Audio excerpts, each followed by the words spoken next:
What's happening YouTube? Spectre here, hope you're well. Saw me just leaving Roach. The last video filmed here would have been up at the Rock, doing a little bit of social action. Love to see it. Today we're just heading home and I've got a different topic, which is, has the bubble finally burst on all of these massive cars, these SUVs and needless SUVs?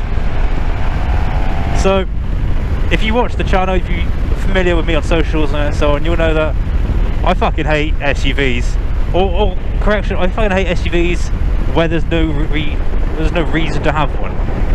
If you're buying an SUV to do SUV things, i.e. off-roading and so on, power to you, go for it. I like off-roaders in that sense. I like Discoveries, I like Defenders.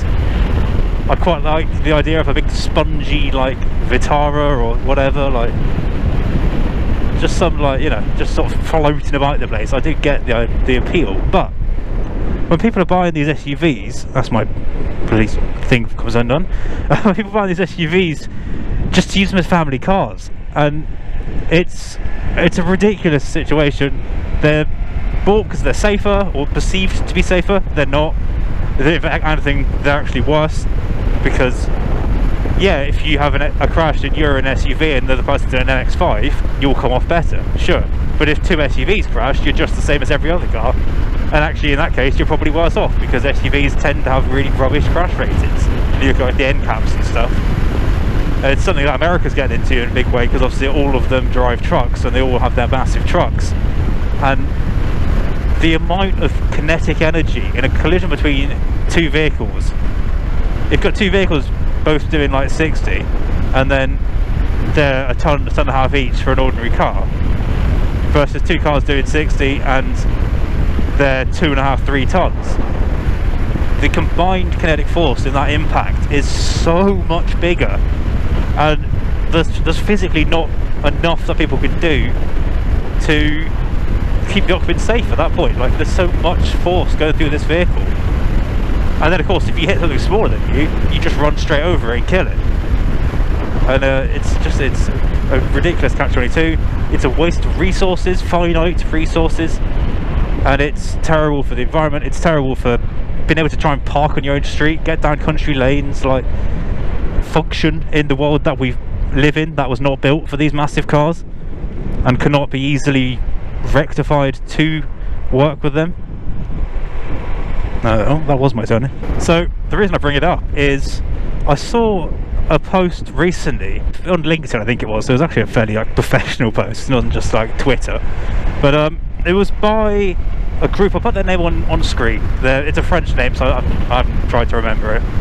But from what I can tell, they're like a sort of think tank kind of vibe, like a sort of researchy, like, you know, that sort of group, like a sort of focus group. And normally you can sort of not pay a huge amount of attention to groups like that, because, like, yeah, they might say good things, but it's not going to mean anything. But the reason I saw it was because Luca de... oh, what's his surname? Meo? Again, I'll put it on screen, apologies, but he's the CEO of Renault Group, actually, not even just Renault, the sub-brand. Big name in the automotive industry. And he shared it and agreed with a lot of their points. So I want to just run through a couple of them now with you, because I find that really exciting. Now, the group was approaching it from the perspective of electric cars, and how actually the best thing for the environment is small electric cars, hatchbacks, urban solutions, rather than that don't have, like, you know, 700 kilos of lithium in their lead battery. And, you know, I'm not a big proponent of EVs, as you know. I don't mind them, but I don't find them interesting. Like, there's no soul, there's no enjoyment. And more to the point, I think for a lot of people, the planet is harmed more if they scrap an internal combustion car they already have and buy a brand new electric. They're doing more damage than you ever would if you just drove that internal combustion car and maintained it for the next, you know, 10–15 years of its mechanical life, or, you know. So they're pushed forward as the only solution to, like, climate and pollution and all of this, and it's really not. It is one very small section of a multi-pronged attack. and the other options are just disregarded, unfortunately, at the moment. But regardless, the points of this think tank are really interesting for the rest of us, and especially for bikers. So one of the points that they came up with was that no one, is a point that I've been making for ages, which is that no one's considering the resource cost in the construction of the vehicles when they're talking about environmental impact.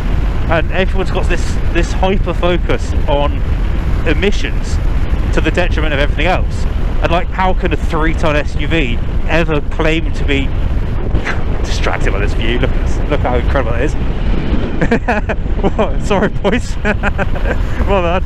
But yeah, like, how can 3-ton of SUV ever claim to be an ecological solution, a positive thing for the planet? And they just can't. And their suggestion was to bring in a category of vehicle not unlike the Japanese KEI-CARS. Now, I don't think they're intended to go that small, but vehicles where they're under a certain size, weight, quantity of resource needed, plus then like the emissions, the batteries, whether or not they're internal combustion, and so on. And from all of those figures, you can generate effectively an eco score, which dictates how green that car is. And I think Luca used the phrase from cradle to death or something like that. Like, it was a little bit poetic. I don't know how much of that's a translation, but I like the phrase. Like, fella, good beard on that, man. Old boy chopper like that. Yeah, it's like, it's actually properly thinking about this stuff and considering these cars from literally their creation, including the resource need to make them, their lifespan, and how much they produce and emit along the way, and then how much you can get back at the end, how much of it's recyclable, how much of it's single use, so on and so on. Like, how much material does it take to maintain them? And then if you drive one of these like eco cars that fits on the classification, they're suggesting you maybe could get a bunch of benefits. Like, maybe you could go into ULEZ type urban settings. Maybe you can get like cheaper insurance, like eco insurance. Maybe you can get like tax benefits with it. Maybe they got a lower tax rate because they can fit under that eco category. And I'm fully on board with all of that, because I've said I've always been saying for all this time, SUVs are stupid. Everybody's buying them for family cars. There's no need for them. Cars are too big. Like, no one can park in supermarkets. Like, no one. Like, you look at all these cars. Look at them going through. That there's a van. And then the car that we just passed, an SUV, is the same width, the same height as a van. And you know, I use my own car as an example. I drive a Renault Kangoo, so you will know. It's an MPV, and I could do SUV, or I could do what they do with SUVs, which is carry kids around, carry a couple of bicycles in the back, big boot, big practical car. I've got sliding doors. Actually, mine's actually a lot more practical than a lot of SUVs, because I've got a sliding door and a low boot threshold and like all of these benefits.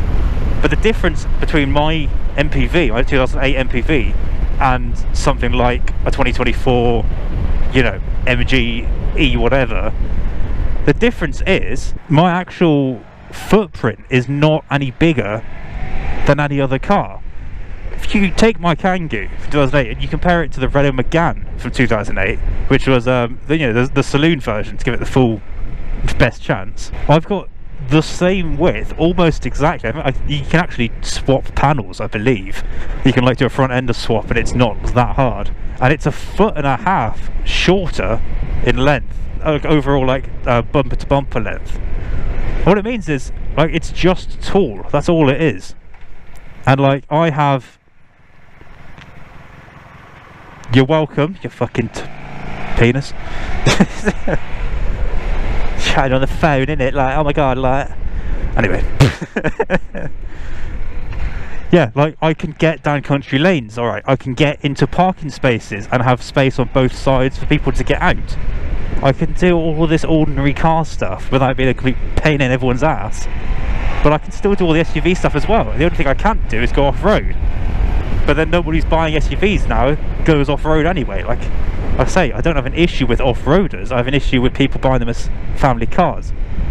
So if we introduce an eco score for this sort of thing, well, first of all, it entices people back towards small cars, hatchbacks, compacts, and away from SUVs. It gives them real incentive and reason to go back to these ordinary cars. That's still just as good. Like, genuinely the only thing you cannot do in my Kangoo, which you could do in a bigger SUV, is you can't get 3 isofix child seats abreast in the back. Like, it's too narrow. So you can get 2 in, and you can get 3 people. I've had 3 adults in the back without issue, full-size grown adults.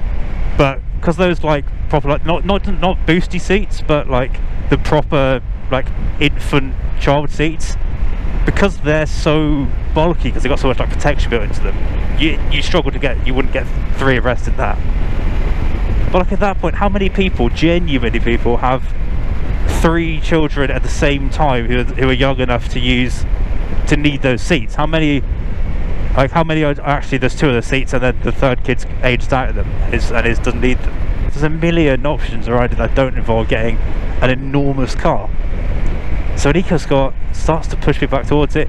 It starts to reward people for not just going electric because they think it's the only option. Like, you could get something like this in front of us, this little Kia Picanto. The idea that is worse for the planet than some huge, electric barge is just laughable. And yeah, I find it really, really interesting that this guy, this head of Renault, this big name in the automotive industry, was backing this and supporting it. Now, you could argue he's head of Renault, not like, I don't know, Volvo or BMW, so arguably they have more small cars in their range. But actually they don't anymore. That's the thing. Like, it's not like this Renault of old where all they sell are hatchbacks. Like, half of their cars are like big bloated SUV things anyway, so it's not like they're just saying that to support their own range, you know what I mean? Like, it's more than that. Now, these guys didn't talk about bikes at all, obviously, because they were approaching it, they're an electric car, it was an electric car think tank, so they're approaching it from a perspective of making EVs better for the planet. And one of the things they were talking about there is how much resources are needed to make them and so on. But if you extend that thought process, well, you get back to exactly what I was saying in my video a few months back called Bikes Will Save the World, which is how this bike weighs 230 kilos, that car weighs a ton, 1200 maybe. So even that wee hatchback, you've already saved, I could make 4 of these bikes for the same quantity of resource as that car. It's not quite that cut and dry, obviously, but it varies depending on how much of it, which type of material you need, blah blah blah blah. But it's the principle stands. That car is used, before it's even been bought, that car is used 4 times more resources than this bike. Finite resources from this planet. If that's a small car, if that was an SUV, that would be 2 tons. If that was an electric SUV, it would be 3 tons.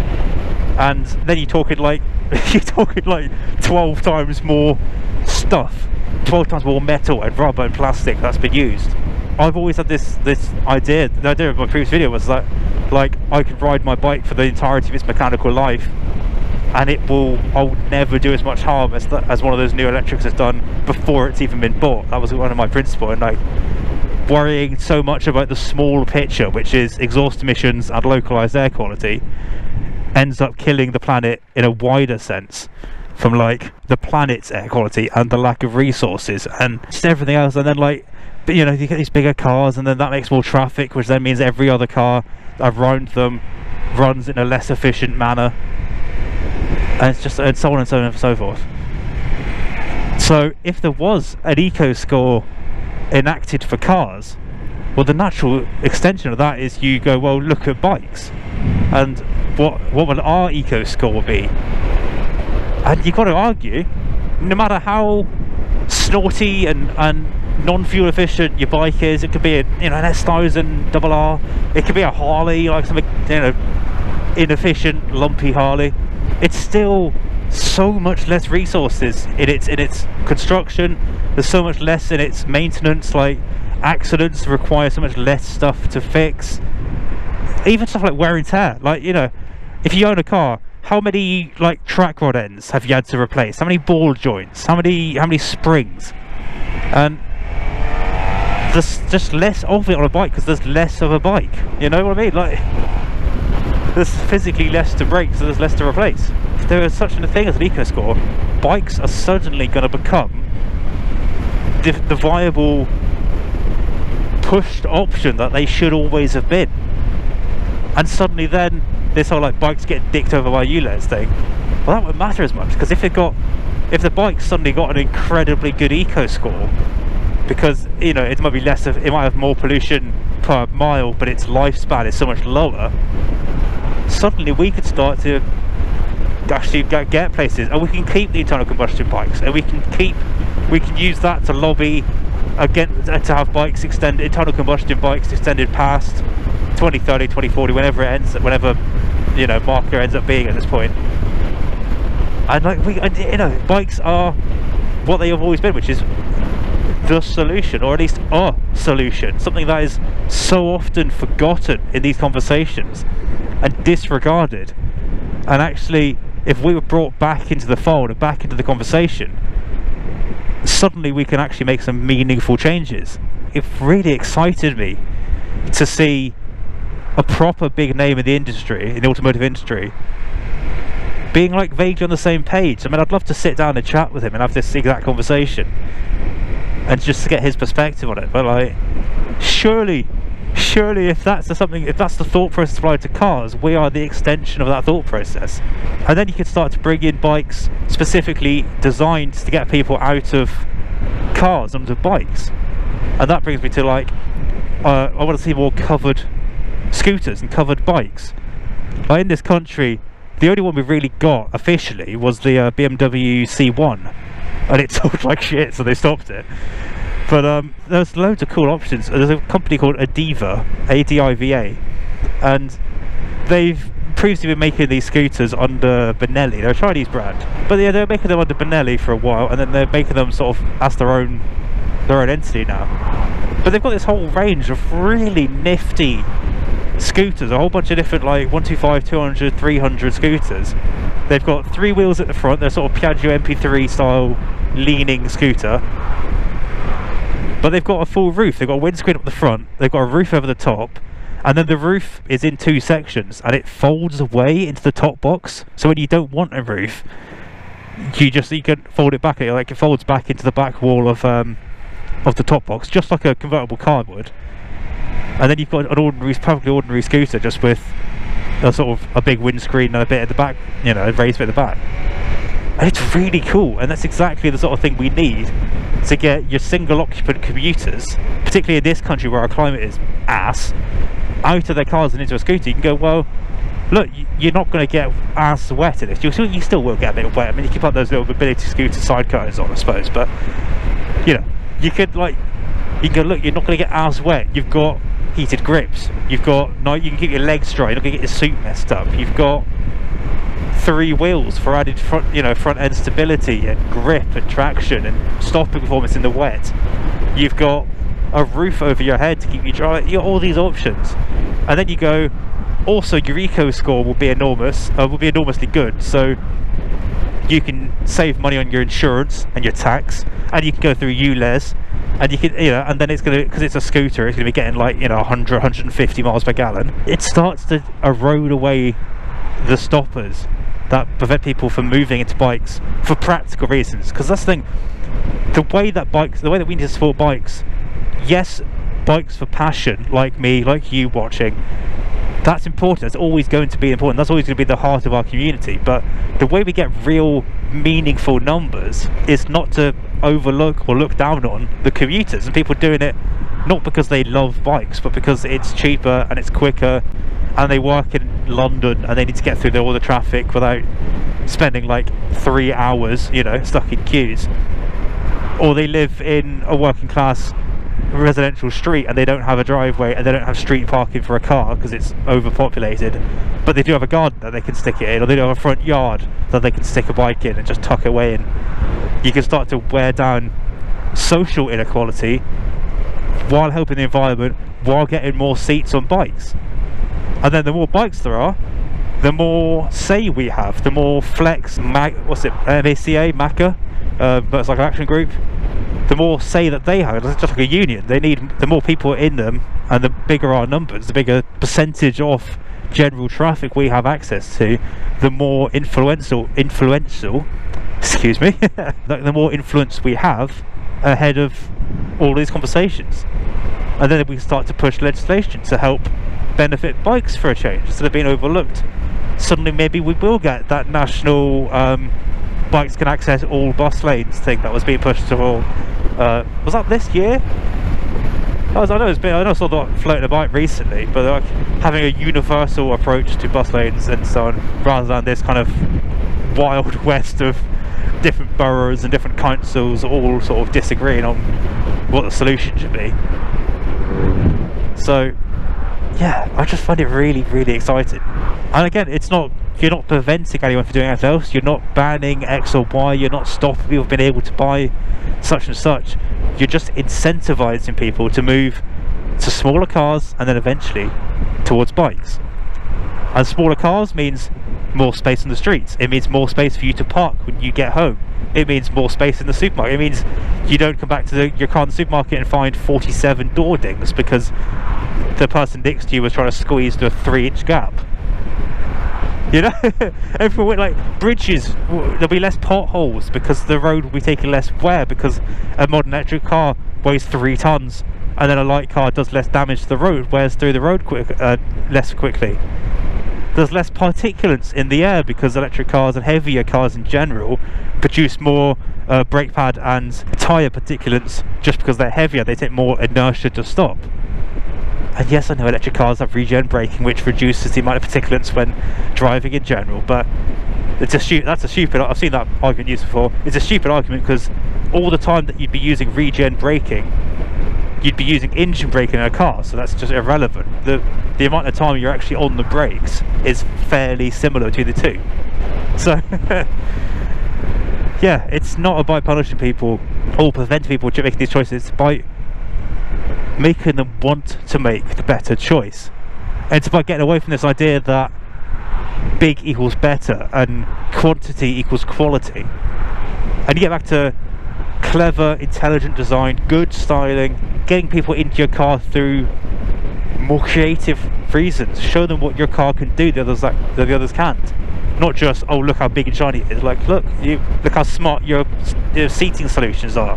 Look how versatile your boot options are. Look how many creature comforts you crammed into a small space. How much of it will ever happen? I mean, who's to say? If we can get more industry leaders, more big automotive CEOs on board with this, like Luca, you'd start to have some real positive changes in the industry. And that's a net positive for everyone. Even if you don't give a shit about the environment, it benefits you in terms of just everything, like space, practicality. Even if you only care about yourself, you're still winning if there are less big cars. And if you particularly want a massive car, justify it. Tell me what your massive car can do that estate can't do better. That estate's just as practical, it's got just as many seats, it's got just as much interior cabin space, you've got slightly less headroom, but then you can go for an MPV like my Kangoo if you want headroom. Like everything your SUV can, or everything you do with your SUV, particularly when we talk about these like sort of soft roaders, these like crossovers where they're never going to go up, you're never going to go in green laning, that's never going to go off road. You don't need that on a leafy lane once a year. And even if you do, you can buy a 4-wheel drive estate. All the small cars are gone, like the Fiesta's dead, you know, the Golf Cabrio's dead and was replaced with that like T-Roc thing. All the small cars are dying out to these like fucking monstrosities. And then if we need to actually make some meaningful changes backwards for the benefit of all of us. So yeah, that's my little that's my little eco, not even eco, is it? That's the thing, it's not eco, it's social. It's my little social rant for me, as somebody who cares about the environment, sure, but as someone who is first and foremost a petrol head, I think that whole concept could be very, very exciting, both for car drivers and bikers alike. So let me know what you think about that. Again, if you have a massive SUV, one of these massive soft roaders, and you don't do off-roader things, tell me why. Tell me why you got it. Was it the only option? Is that why?